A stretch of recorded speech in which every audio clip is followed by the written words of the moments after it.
Hello YouTube family, कैसे हैं आप लोग। आशा करते हैं कि आप लोग अच्छे होंगे, स्वस्थ होंगे, मस्त होंगे, अपने अपने घर में अपने अपने परिवार साथ खुश होंगे। देखिए, मैं नवरात्रि का देवी पचरा गीत सुना रही हूँ। सोहर के धुन में है पचरा, लेकिन मतलब स्वर जो है सोहर का है धुन। और बहुत बढ़िया, आप लोग सुनिएगा। ढेर सारा प्यार दुलार आशीर्वाद जरूर दीजिएगा। और चैनल पे नए हो, चैनल पे लाइक सब्सक्राइब कमेंट जरूर करिएगा आप लोग।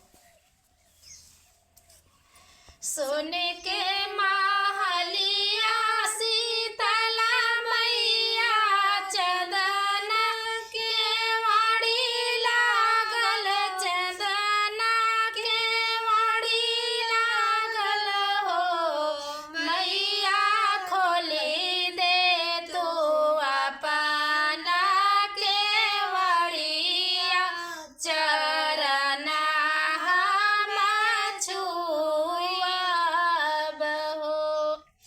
मैया खोली दे तू चंदना के वाड़िया, चरना हम छुअब हो। भीतर